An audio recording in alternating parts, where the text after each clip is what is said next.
was the hell that you needed. Oh, I was the one when you needed love. I was the one when you needed love. I never said that you wanted love.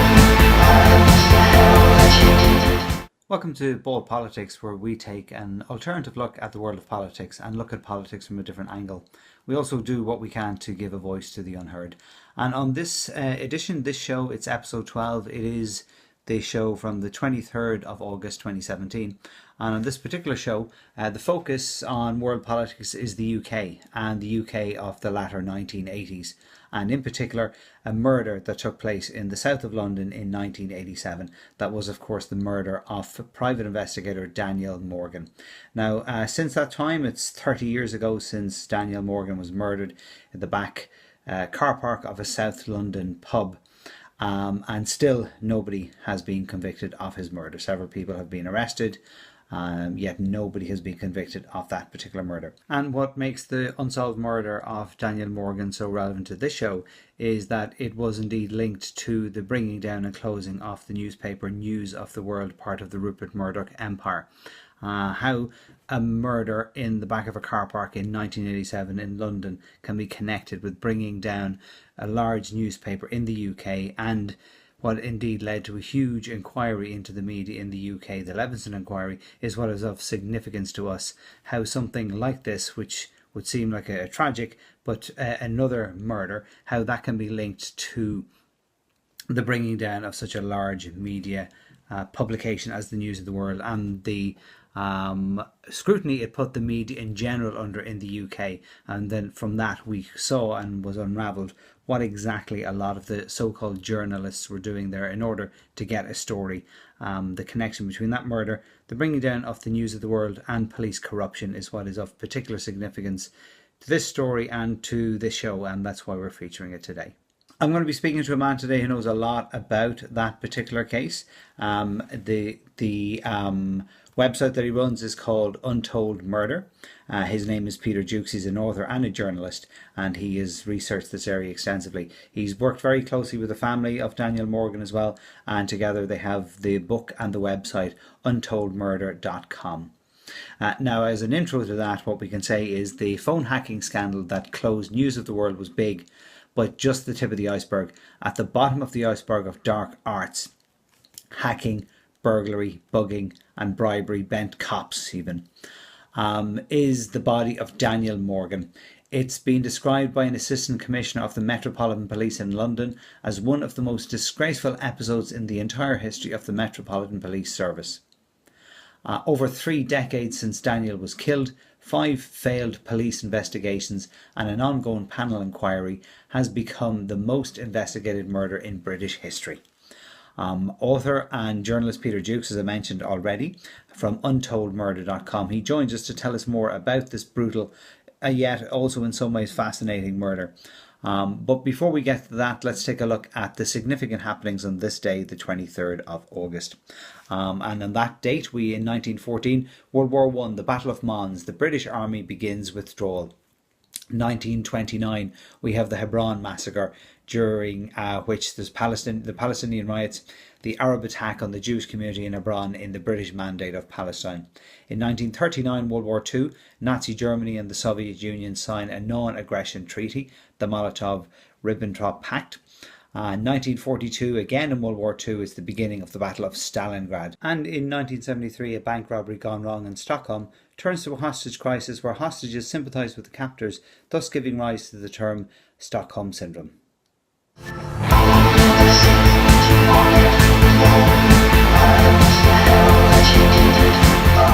lived in Greenwich in 1987 to about 1990 when this all happened, 86 to 90. And a friend of mine, actually, Ian Thompson, actually covered the murder, I think, for The Independent.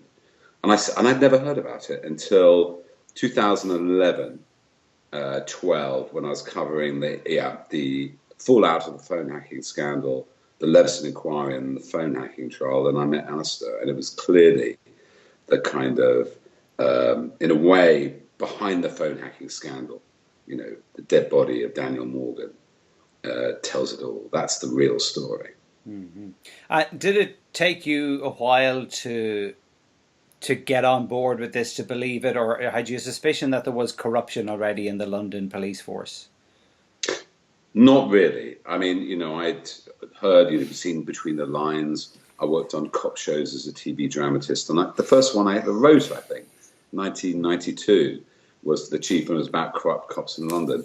Mm-hmm. But, it was meeting Alistair. It was realizing what this meant, and I suppose I just didn't realize that the unique thing about this, like LA Confidential, is the combination of police corruption, private investigators, and the press. And I think if you told me this story, I'd have gone, that is too far-fetched. It's no.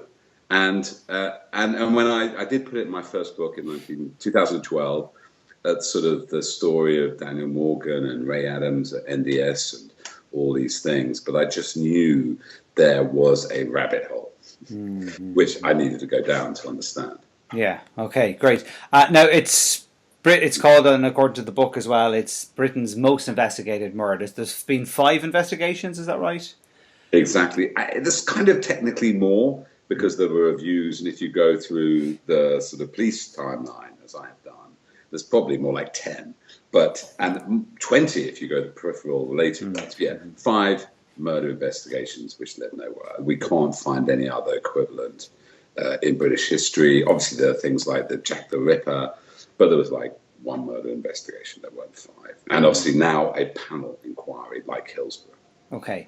Now, just if briefly, if you can, if it is even possible on a case like this, people who are aware that Daniel Morgan was a private investigator with Southern Investigations, murdered in the back of a South London pub in 1987. Yeah. What's been said is that his partner, can we say that his partner Rees, Jonathan Rees and Sid Fillery were involved in that, or they were connected to it? Well, they were arrested as suspects immediately within about a month of the murder. Jonathan Rees, his partner, business partner, who was the last one to see him alive, was arrested. So was Jonathan Rees' great friend, Sidney Fillery, who was a detective, very senior, though not in rank, but very powerful in South London and Catford. They were rapidly released. Basically, they'd worked on a private security thing called the Belmont car auctions. Money had gone missing. Then, by the time of the inquest, Sidney Fillery had left the police force and had taken Daniel's place. And at the inquest, the bookkeeper alleged that was the plan all along. He's never been disproved, never been fully discredited. He said that Jonathan Rees was planning to kill Daniel a year before it happened. And in the end, he said, it's all right, I've got my Catford police friends to sort it out. But that was the first murder investigation. Fillery was one of the first investigating officers on that investigation, took over Daniel's place. There was a second one, which likewise went nowhere. And then you have 3 more investigations, one covertly with a bug place in there 10 years later as part of an anti-corruption inquiry. And then 2 more, which are subverted by News of the World. Fillery is arrested again in the 5th murder inquiry on the basis of a supergrass. There's other circumstantial evidence, doesn't quite come up to proof, but the supergrass does put him in there. And then the supergrass sort of falls apart. Fillery is severed, and then eventually, not because of this, because there are now 1 million bits of evidence, and there's corruption all over the place. So your great defense is the police are corrupt now. The case falls apart for technical reasons. Now nobody who's read the evidence, nobody would say these people have been exonerated. All you say is it became so burdensome after 25 years, the criminal justice system couldn't cope. Mm-hmm. Mm-hmm. Okay.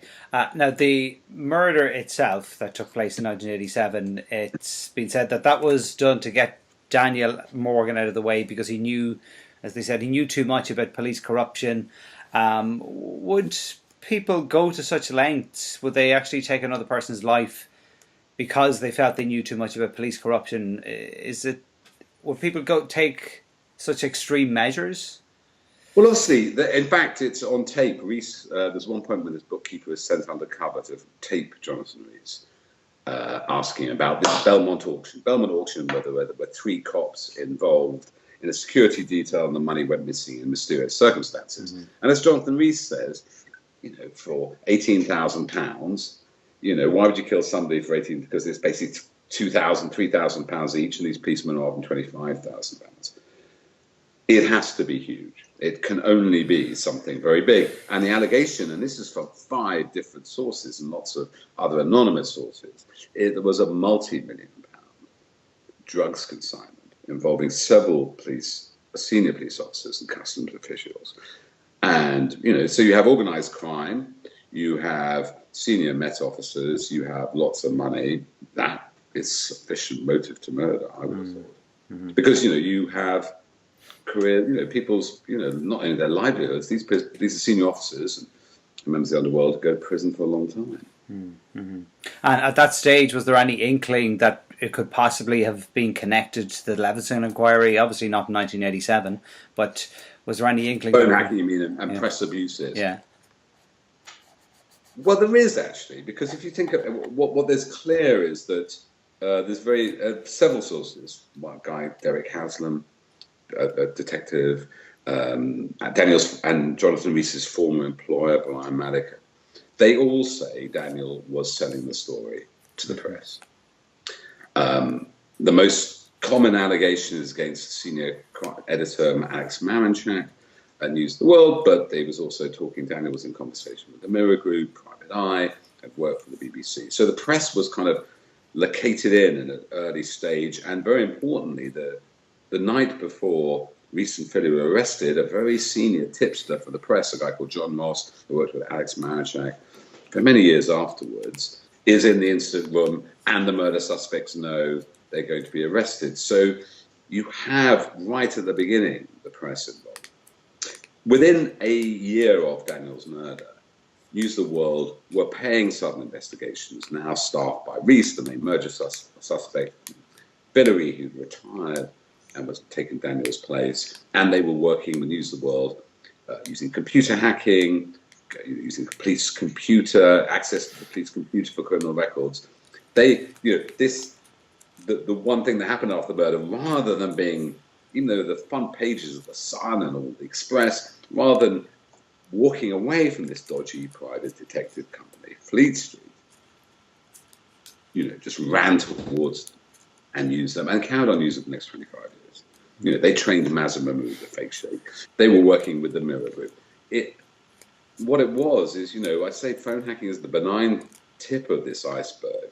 Illegal activities for press gathering, which became industrialized uniquely in the world. I have found no other country where it is systematic at the center of the biggest newspapers.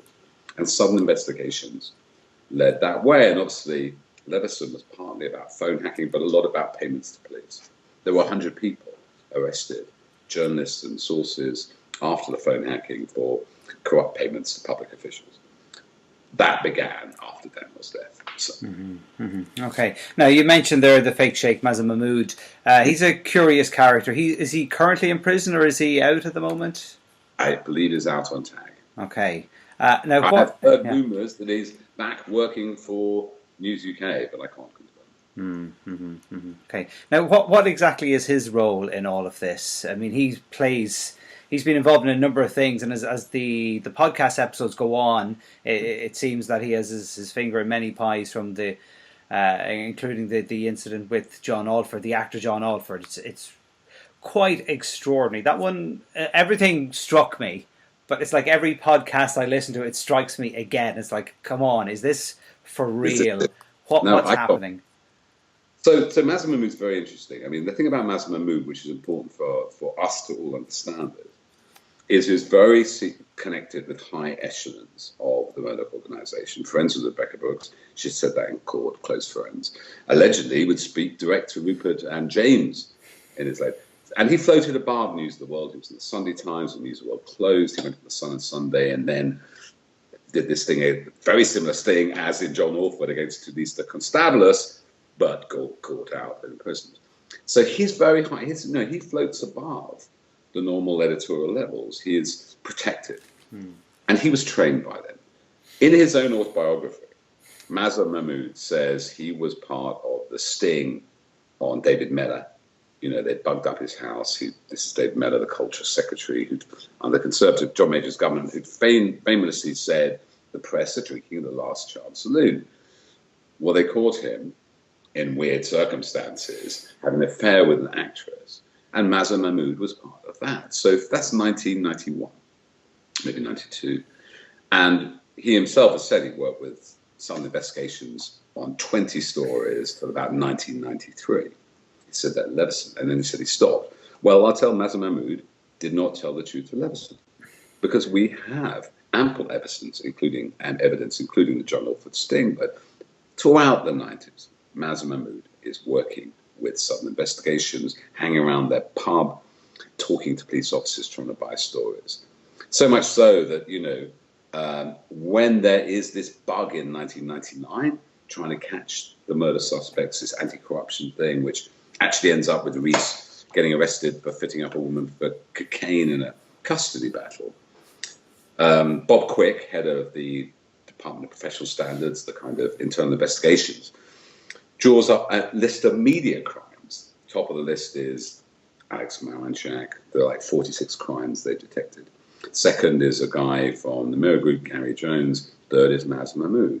Yeah, Mazza Mahmood keeps on working at highest levels of the Met with weird stings and stories, obviously throughout the noughties. And actually by 2005, the kind of police are onto him, is interviewed about corruption and various other alleged crimes, Operation Canopus. He says, well, I have corrupt cops who are my informers. Nothing is done at this. He is dropped. He is protected. So he's protected at senior levels of the Met, who keep on, prosecuting his stories despite the dodgy evidence, and protected within News UK.